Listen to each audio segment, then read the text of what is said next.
nous, c'était une évidence de venir dans la région de Nouvelle-Aquitaine parce qu'on recherchait des ingrédients de caractère pour nos recettes. On voulait vraiment baser la qualité de nos produits sur la qualité de nos matières premières.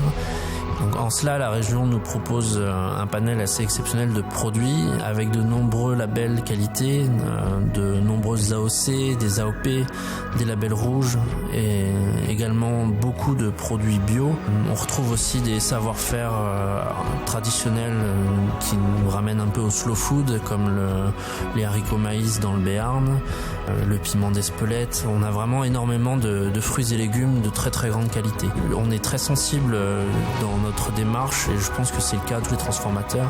On est très sensible à la matière première et on a conscience que la qualité de nos produits finis dépend essentiellement de la qualité des matières premières. On est une sorte de passeur et que sans matières premières de haute qualité, on ne pourrait pas faire des produits finis de qualité.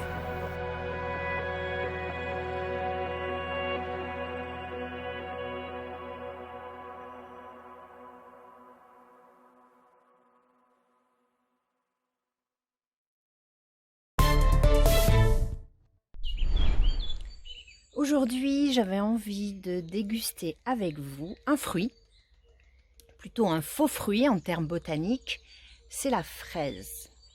Bonjour, Virginie Hildelbert de Carrément Goût. Je suis pédagogue du goût et en mai, on est en pleine saison de la fraise, une saison qui va se poursuivre jusqu'aux premières gelées. Et on va se pencher sur ce fruit qui a plein de choses à nous dire avec nos sens. On y va.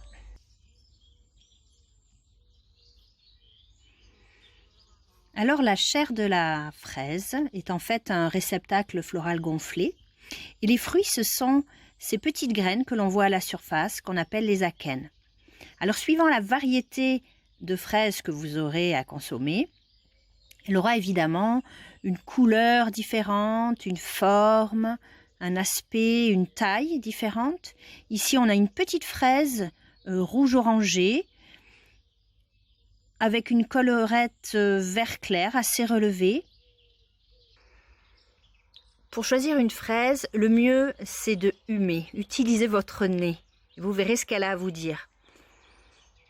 Donc là j'ai une fraise qui peut nous amener sur des notes un peu de feuilles vertes ou d'ananas, mais très mûr, très très mûr. En la croquant,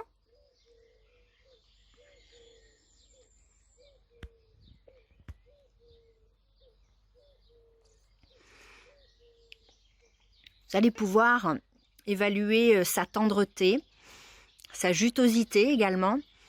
Là, c'est une fraise qui est extrêmement fondante. On n'a quasiment pas besoin de la mâcher. Elle fond entre la langue et le palais. Elle est légèrement filandreuse. Elle a une petite pointe d'acidité, mais c'est vraiment la sucrosité qui prend le dessus. Et je retrouve le caramel et l'ananas très mûr que j'avais tout à l'heure au nez. Et après la déglutition, je me rends compte que cette fraise, elle a vraiment une persistance, puisque j'ai encore son arôme qui m'emplit la bouche quelques secondes après. Donc en Nouvelle-Aquitaine, nous avons 2 fraises qui sont sous signe de qualité. Une fraise label rouge du Lot-et-Garonne, autour de 3 variétés, la gariguette, la sifflorette et la charlotte.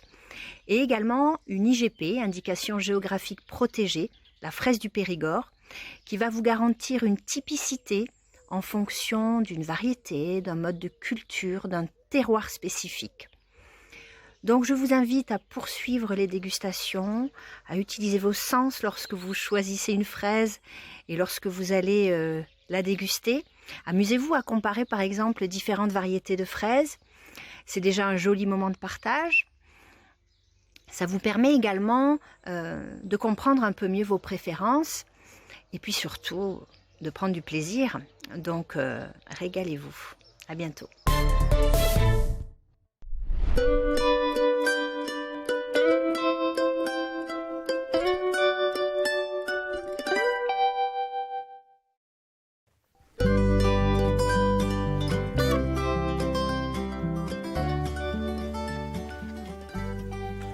Bonjour, aujourd'hui je me situe dans la vallée d'Aspe, en estive, où je vais retrouver Julien Lassalle, producteur de fromage fermier. Vous me suivez ? Bonjour Julien. Et bonjour Laurie.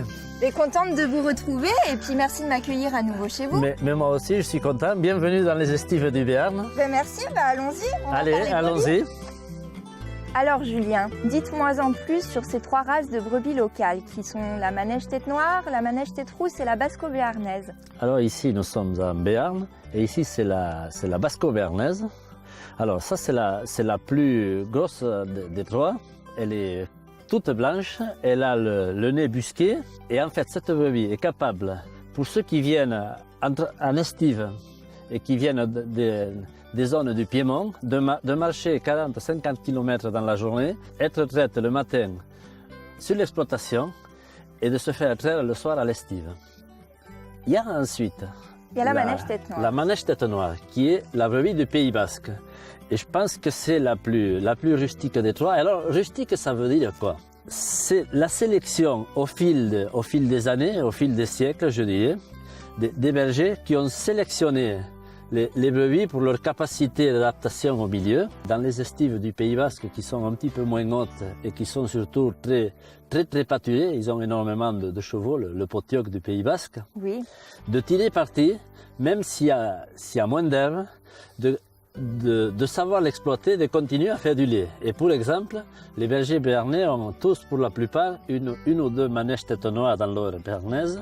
Et quand l'herbe se raréfie, c'est celle qui sait donner le plus de lait. D'accord. Voilà, ça c'est... Ça c'est typique de la manège tête noire. Ça c'est typique. Et comment reconnaît-on alors la manège tête rousse? C'est celle qui a la toison la plus longue et avant d'être tondue, cette laine peut arriver presque à ras du sol. Et elle a, comme son nom l'indique, la tête rousse. C'est la plus petite des 3, mais du coup, elle est dans un contexte un petit peu plus facile. Les coteaux du Pays Basque, les coteaux qui sont toujours verts, où elle sait les exploiter. Et c'est elle qui sait faire le plus de lait. C'est celle qui produit le plus, mais en n'étant pas moins adaptée au milieu, être capable de transhumer quand même. Et ceux qui les font transhumer s'en sortent très bien. D'accord. Et bien écoutez, moi je vous remercie puisque je pense que je sais tout ce qu'il faut savoir sur ces 3 races de brebis locales, manège tête rousse, manège tête noire et basco-béarnaise. Maintenant, j'ai hâte de voir ce que le lait de ces brebis donne, donc je vais directement à la traite, je continue mon aventure et en tout cas je vous remercie et je vous dis à très bientôt. Eh bien, merci beaucoup, revenez quand vous voulez. Avec grand plaisir. Au revoir. Au revoir.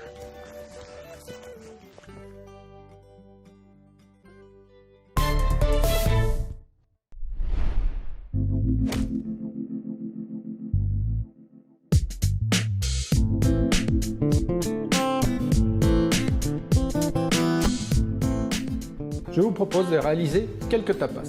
Des tapas, il y en a de toutes les sortes. Aujourd'hui, je vous propose d'en réaliser 4 avec l'osso irati. La première recette de tapas que nous allons réaliser, c'est une crème d'osso irati aux lentilles vertes du Puy. Pour cette recette, j'ai besoin de lentilles vertes du Puy, d'oignons ciselés, de carottes en brunoise, de bouillon de volaille, de crème, d'osso irati, un petit peu de noix de muscade, de l'huile et du beurre pour venir cuisiner le tout. J'ai donc fait suer l'oignon et la carotte avec un petit peu de beurre. Je vais assaisonner légèrement, sel. Et comme on est au Pays Basque et qu'on a la chance d'avoir un excellent piment, on va utiliser un peu de piment d'Espelette. Maintenant, on va ajouter les lentilles vertes. Lentilles vertes du Puy, qui sont des lentilles qu'on ne fait pas tremper. Je verse la crème dans la casserole. Je vais donner une ébullition.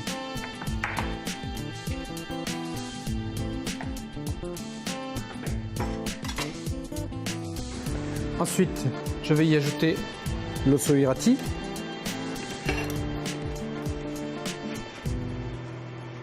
Je vais mixer mon mélange de fromage et de crème au Thermomix pour obtenir quelque chose de très lisse, très liquide. Maintenant, je vais garnir mes petites verrines. Voilà. Et après, je vais juste râper un tout petit peu de muscade. Une petite variante à la recette. Je vais prendre cette même crème et je vais la mettre dans un siphon.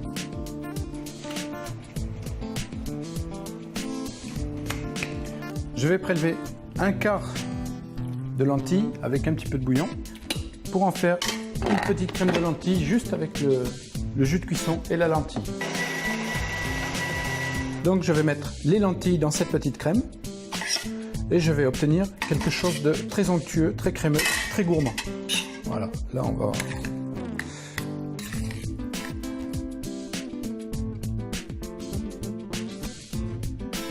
J'ai récupéré mon petit siphon avec la crème d'Osso Irati et ensuite je vais venir avec cette crème au siphon, voilà, pour apporter un petit peu un aspect mousseux et onctueux. Donc là on va avoir une verrine avec un aspect mousseux, un aspect crémeux et un aspect solide. Donc 3 textures dans une même verrine. Et là on peut dire qu'on a quelque chose de très gourmand. Pour terminer cette recette, je vais y ajouter un petit peu de piment d'Espelette qui va apporter une touche de piquant et un petit peu de verdure, une feuille de persil, uniquement pour l'esthétique. Et voilà.